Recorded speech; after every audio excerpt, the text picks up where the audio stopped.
I was born in Israel and brought over by my parents who moved here in 1970, September 11th, 1970, and grew up in Brooklyn, Borough Park at first, and then during that time I discovered the West Village, and I knew it was a place that was kind of magical for me, and it's a place that I really wanted to always go to at any given point. So I think when I was like 14 or 15, I started coming in on my own and discovering the streets of that magical place. Um,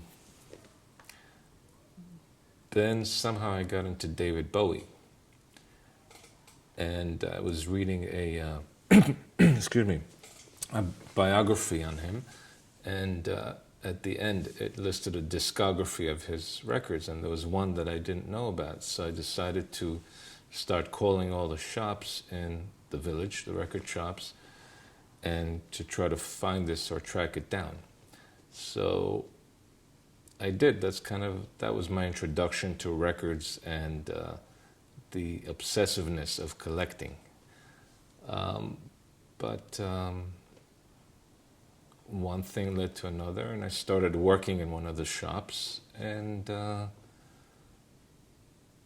had a great time during the 80s, actually, working in a shop with all this wonderful music coming out of England, especially, and America, but it was a really great time to be working down in the city, down in the West Village.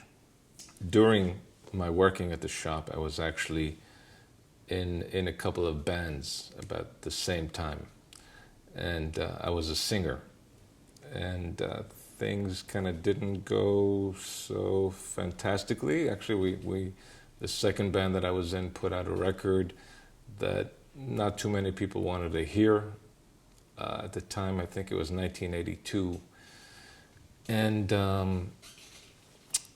it was really kind of European influenced, and it wasn't really what was happening here in New York at the time, so we were kind of like outcasts as far as that goes.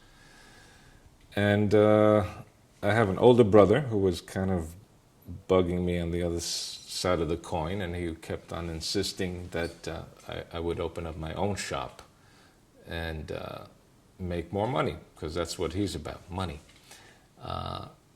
So I always resisted, because I always kind of wanted to pursue my musical career, and I didn't want to sort of give up on that until 1988. And that's kind of when I've had enough of trying to pursue music, I think, because it was a little too tough. And I called my brother, and he was jumping up and down. He said, "Okay, fine, let's go open that store." And that's how it happened. So 1988 came along, and I left the shop that I was working for 8 years and started my own business. And really, music was always a real passion for me, so I never really doubted the success of the shop, because I knew that I gave it 105% of my life, because I was so involved in it, you know. So that was the beginning, and I think I advertised once in the Village Voice when I first opened up, and never actually had to do it again. And it was just, it just grew and grew over the years, and we made some really amazing friends, and people who became family later on, in a way. It was a great time to have the shop. The name of the shop was going to have to be a David Bowie song, because he was really a big influence on me, and probably the reason why I even got involved in music to begin with. So me and a friend of mine were sitting in her backyard one spring afternoon in Brooklyn, and we were going through David Bowie's songs, and we just kind of stumbled across Rebel Rebel, and that one just sounded the best. David Bowie never came into the shop. We wanted him to desperately, but he never did. There's been many times where people have told me that he knows about the shop and he's driven past it many times. And one friend actually met him, and he was doing a movie with him, and he actually said, are you familiar with this shop called Rebel Rebel? It's really just around the corner from where we're filming you right now. He said, yes, I drive past it all the time. And the guy said, if you walked in, David, the owner, would absolutely faint. And he said, that's exactly why I don't go in. So that was the end of that. We lost our chance because of a faint, I guess. But unfortunately, the man had to leave us a little too early. And we never got a chance to, although I've met him a couple of times, and he was always very sweet and cordial and just a perfect gentleman, but he never came in. But of course, in the day of the internet, there was really no reason for anybody to go into a record shop anymore of his caliber, so to speak. Unless you're Jimmy Page and you like collecting records. But Bowie apparently liked to download illegally. I don't know about illegally, but he did refer to downloading music, yeah. He may have been joking. It was a talk show. The day that Jimmy Page first came in, that was a blast, because I was really busy doing a bunch of stuff, and I just kind of happened to look up at this person who was in my store, and for some reason he kind of looked familiar, but at the same time he looked Asian, and I thought, why do I kind of know this person? And I didn't realize until I looked at his hand, and he was holding a Led Zeppelin record from our section, and I just said, oh my God, it's Jimmy. So, of course, he came up to the counter, and he handed the record to me, and he said, what are you going to charge me for this? And I said, I need to see ID. And he just went into his pocket, got out his American Express card and slapped it down, and I said, you don't really have to do that. We know who you are, and thank you very much for all the music that you've given us. But he was a perfect gentleman. He was an amazing guy, and he came back several times to visit us, and he's like the celebrity that everybody wants the person to be,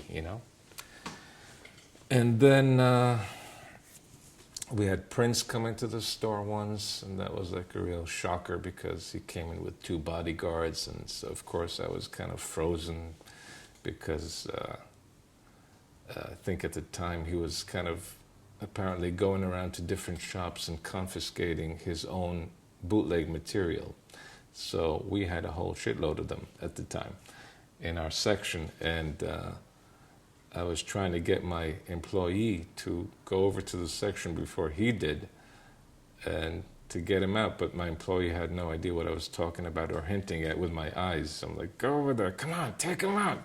But he didn't get it. But luckily Prince didn't go over there. He just handed his choices to one of the bodyguards, slammed them into his bodyguard's belly, and kind of walked out with a little smile. There was like some Swedish girls in the corner who finally gained the confidence to ask him if it was okay to take his picture, and he just said, he didn't say anything, he just kind of shook his head and smiled and left.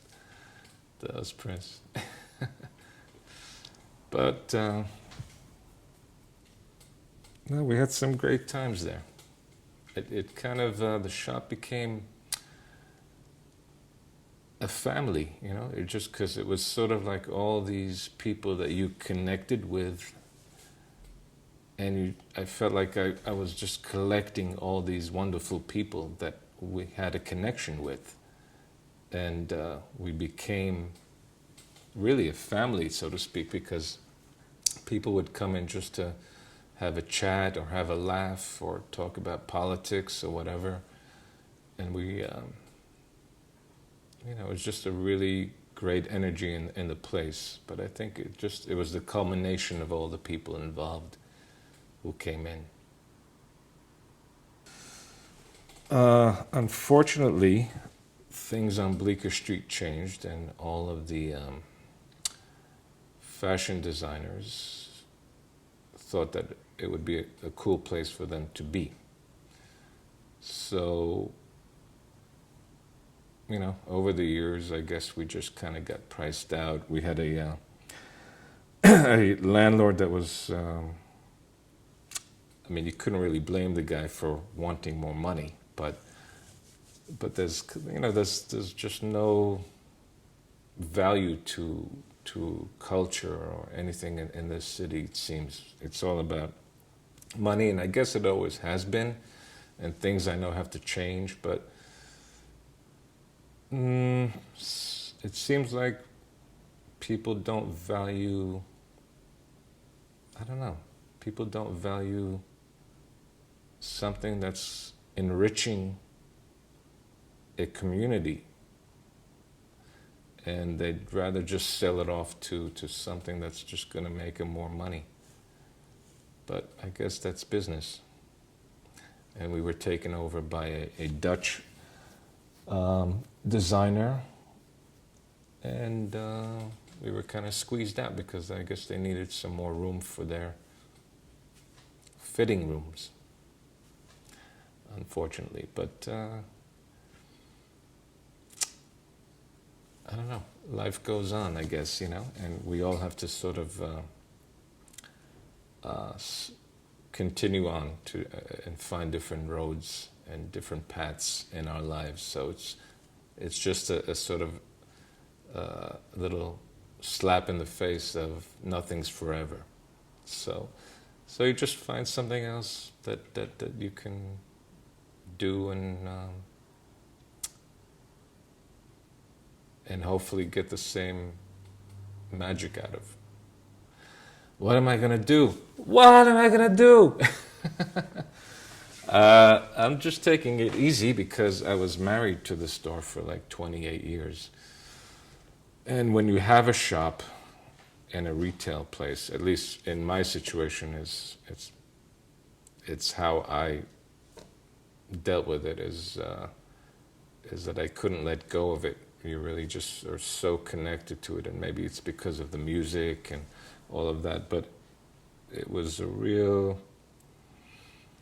it was beautiful, but at the same time you felt kind of trapped by this beauty.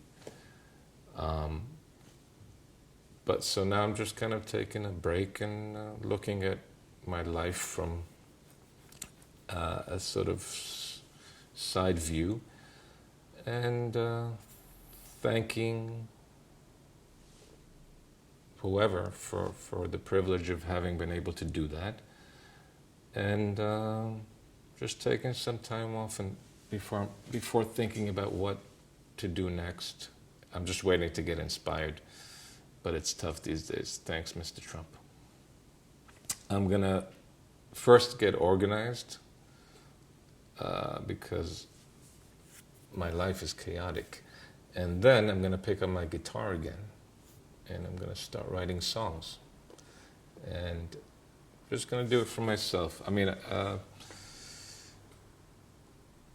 I'm not really looking to work per se immediately, but I never know. I mean, if something kind of pops up, maybe we'll start a rebel radio show online or something, or